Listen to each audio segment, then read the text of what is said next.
Compare చేయాల్సిన అవసరం లేదనుకుంటాను. Vegetarians లో ఉంటే ఏం ప్రోటీన్ సోర్సెస్ తీసుకోవాలో చెప్తాను. నాన్ వెజ్ తినలేరు అనే ఒక రెస్ట్రిక్షన్ ఉంటే సో వాళ్ళు మిల్క్, లెంటిల్స్, అన్ని రకాల పప్పులు, సోయ్, వీటన్నిటిలో ప్రోటీన్ ఉంటుంది. ఓకే, కాబట్టి పప్పుల్ని మార్చాలి, పప్పు సోర్సెస్ ని మార్చాలి. అలాగే కీన్వాలో ఉంటుంది. సో ఇవి మారుస్తూ తిన్నప్పుడు ప్రోటీన్ చేస్తాము. కానీ నాన్ వెజిటేరియన్ పోర్షన్ తీసుకునే దానికన్నా వెజిటేరియన్ ప్రోటీన్ పోర్షన్ కొంచెం ఎక్కువగా తీసుకోవాలి. ఓకే, మనకు 20 grams ఆఫ్ ప్రోటీన్ కావాలి వెజిటేబుల్ సోర్సెస్లో అంటే మనం ఎక్కువ శాతం పప్పును తినాల్సి వస్తుంది. సో అది డిఫరెన్స్.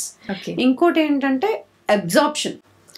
ప్లాంట్ ప్రోటీన్ని తక్కువ అబ్జార్బ్ చేస్తాము, యానిమల్ ప్రోటీన్ని బాగా అబ్జార్బ్ చేస్తాం. సో పప్పులో ఉన్న ప్రోటీన్ని అబ్జార్బ్ చేసే విధంగా మనం వండే విధానాన్ని చేంజ్ చేసుకోవడం, అంటే ఎక్కువసేపు సోక్ చేయడము, లేకపోతే స్ప్రౌట్ చేయడము.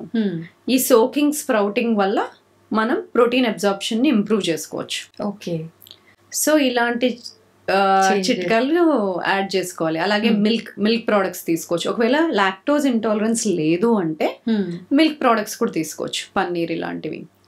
లేదు సోయ్తో ప్రాబ్లం లేదు అంటే దెన్ సోయా చంక్స్ ఇవి తీసుకోవచ్చు. సో ప్లాంట్ లో కూడా ఉంటది ప్రోటీన్, కాకపోతే క్వాంటిటీ ఎక్కువ తీసుకోవాలి. అబ్జార్ప్షన్ ని ఇంప్రూవ్ చేసుకోవడానికి మనం వాటిని సోకింగ్ చేయడము, స్ప్రౌటింగ్ చేయడము చేసుకోవాలి.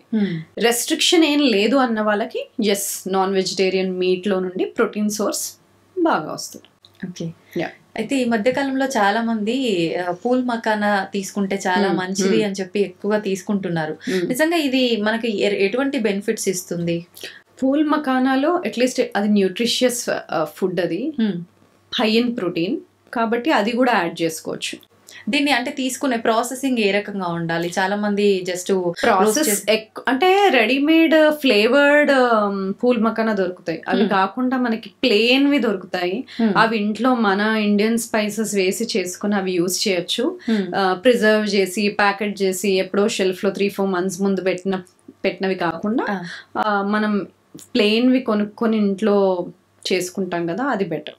ఓకే, అయితే గట్ హెల్త్ అన్నిటికీ చాలా ముఖ్యము. అది కనుక ఆరోగ్యంగా ఉండేలా మనం ఫుడ్ తీసుకుంటే ఖచ్చితంగా మనం హెల్దీగా ఉంటామని చెప్పి అంటుంటారు కదా.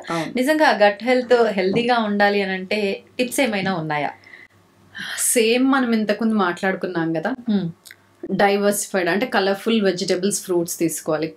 కలర్స్ ఎంత ఎక్కువ రకాలు ఉంటే మన గట్ మైక్రోబియం డైవర్సిటీ అంటాం కదా, గట్ మైక్రోబియల్ డైవర్సిటీ ఇండెక్స్ కానీ స్కోర్ కానీ బాగుంటుంది. రిఫైన్డ్ ఫుడ్స్ ఎంత తక్కువ ఉంటే అంత బాగుంటుంది. షుగర్స్ ఎంత తక్కువ చేస్తే అంత బెటర్. ఫర్మెంటెడ్ ఫుడ్స్ ఇంక్లూడ్ చేసుకోవాలి. కంబూచా కానీ, కాంజీ కానీ, లేకపోతే పెరుగు, కీమ్చి, ఫర్మెంటెడ్ వెజిటబుల్స్ ఇవి తీసుకుంటూ ఉండాలి. ఓకే, సో ఇంకా ప్రీబయోటిక్స్ అంటే పప్పులు, గ్రెయిన్స్, వెజిటబుల్స్. సో ఇవన్నీ తీసుకున్నప్పుడు గట్ హెల్త్ బాగుంటుంది. సో వాటిని ఎక్కువ డ్యామేజ్ చేయకుండా ఉండాలంటే ఎక్కువ అన్నెసెసరీగా యాంటీబయాటిక్స్ కానీ ప్రిస్క్రైబ్ చేయకుండా, యాంటాసిడ్స్ కానీ ఎక్కువ ప్రిస్క్రైబ్ చేయకుండా, పెయిన్ కిల్లర్స్ కానీ, సో అన్నెసెసరీ మెడికేషన్స్ ఇవి తగ్గించుకోవాలి. రిఫైన్డ్ ఫుడ్స్, రిఫైన్డ్ ఆయిల్స్ ఇవి తగ్గించుకొని fermented foods, fibre rich foods ఇవి తీసుకున్నప్పుడు గట్ హెల్త్ బాగుంటుంది. ఓకే, ఆయిల్స్ అన్నారు కాబట్టి ఒక డౌట్. చాలా మంది అంటుంటారు ఒకటే ఆయిల్ రిపీటెడ్ గా వాడొద్దు, మార్చి వాడాలి, కొద్ది రోజులు ఈ ఆయిల్ వాడడం తర్వాత ఇంకో ఆయిల్, ఇలా అంటుంటారు. నిజంగా ఇది కరెక్ట్ పద్ధతి అంటారా? ఫుడ్స్ విషయానికి వస్తే ఫుడ్స్ ని మారుస్తూ ఉండాలి, రకరకాల ఫుడ్స్ తింటూ ఉండాలి. అలాగే ఆయిల్ విషయానికి వస్తే కూడా. కానీ రిఫైన్డ్ ఆయిల్స్ మంచిది కాదు. రిఫైన్డ్ ఆయిల్స్ వల్ల మనకి omega-6:3 రేషియో అంటాం, అది పెరుగుతుంది. omega-6, omega-3 అనేవి బాడీలో ఉంటాయి. అవి ఒక బ్యాలెన్స్ లో ఉండాలి, 5:1, 7:1 ఆ రేషియోలో. కానీ ఈ మధ్య కాలంలో చూస్తే ఆ రేషియోలు పెరిగిపోతున్నాయి. omega-6-3 కన్నా చాలా రెట్లు ఎక్కువ ఉంటుంది. సో ఈ రిఫైన్డ్ ఆయిల్స్ లో omega-6 ఎక్కువ ఉంటుంది. సో అందుకని కుదిరినంతగా ఈ సీడ్ ఆయిల్స్ తగ్గించుకోవాలి. ముందు చేంజ్ చేయాలి అనేవాళ్ళు, కానీ ఇప్పుడు సీడ్ ఆయిల్స్ కుదిరినంతగా తగ్గించుకోవాలి. మరి కుకింగ్ ఎందులో చేసుకోవాలని అడుగుతారు. గీలో చేసుకోవచ్చు, ఎందుకంటే దానికి హీటింగ్ టెంపరేచర్ పాయింట్ అనేది ఎక్కువ ఉంటుంది. అలాగే కోకోనట్ ఆయిల్లో కుక్ చేసుకోవచ్చు. ఆలివ్ ఆయిల్ కుక్ చేయకూడదు, హీట్ చేయకూడదు, ఫ్రెష్గా మనం యాడ్ చేసుకోవచ్చు మనం తినే ఫుడ్స్కి ఆలివ్ ఆయిల్. కాబట్టి సీడ్ ఆయిల్స్ ఇన్ఫ్లమేషన్ని పెంచుతుంది కాబట్టి సీడ్ ఆయిల్స్ కుదిరినంతగా తగ్గించుకోవాలి. కానీ కోకోనట్ ఆయిల్స్ ఇవన్నీ అంటే కొంచెం నెయ్యి ఎక్స్పెన్సివ్ ఉంటాయి, అందరూ వాడాలంటే కష్టం కదా. అంటే ఇంట్లో చేసుకోవడం ఎక్కువ ఈజీ అండి. ఇంట్లో మనకి సరిపడా ఆయిల్ని ఇంట్లో చేసుకోవడం ఈజీయే. అవునా? నెయ్యిని కానీ మనం నెయ్యి ఎలాగో ఇంట్లో చేసుకుంటాం, సో మనకి వండడానికి అంత అవసరం ఉండకపోవచ్చు, సో ఈజీగానే ఇంట్లో చేసుకొని యూజ్ చేయొచ్చు. అయితే నెయ్యి అన్నారు కదా, చాలా మంది ఈ మధ్య నేను కూడా చూశాను, హాట్ వాటర్ లో ఒక స్పూన్ నెయ్యి వేసుకొని మార్నింగ్ పరిగెడుకుని తాగుతున్నారు. నిజంగా ఇది కరెక్టేనా? దేనికి యూజ్ అవుతుంది ఇది? సో నెయ్యి బాడీలోకి తీసుకెళ్లడం అనేది హెల్దీ ఫ్యాట్స్ ఎక్కువ తీసుకోవాలి అనే కాన్సెప్ట్. అది మనం ఫుడ్ లో వేసి తీసుకుంటామా, వాటర్ లో వేసి తీసుకుంటామా, అది different thing. Breaking the fast ని బ్రేక్ చేసేటప్పుడు ఫ్యాట్ తీసుకోవడం బెటర్ అన్నాను కదా. ఫ్యాట్స్, హెల్దీ ఫ్యాట్స్ అనేవి నెయ్యిలో ఉంటాయి, అవకాడోలో ఉంటాయి, ఆలివ్స్ లో ఉంటాయి, డ్రై ఫ్రూట్స్ లో ఉంటాయి. సో వీటిలో ఏదైనా తీసుకోవచ్చు. కోకోనట్ ఆయిల్ లో ఉంటుంది, నెయ్యిలో ఉంటుంది. కాబట్టి ఈ చాయిసెస్ అన్నీ ఉన్నాయి. ఎవరికి ఏది కుదిరితే అది తీసుకుంటారు. కొంతమంది కోకోనట్ ఆయిల్ తీసుకుంటారు, కొంతమంది గీ తీసుకుంటారు, కొంతమంది డ్రై ఫ్రూట్స్ తింటారు, కొంతమందికి అవైలబుల్ ఉన్న వాళ్ళు అవకాడో తింటారు. మళ్ళీ మనం నెయ్యిలో కూడా ఆవు నెయ్య, గేదె నెయ్య ఇలాంటివి చూసుకోవాలంటారా? లాక్టోజ్ ఇంటాలరెన్స్ ఉంటే ఏది సూటబుల్ ఉండదు.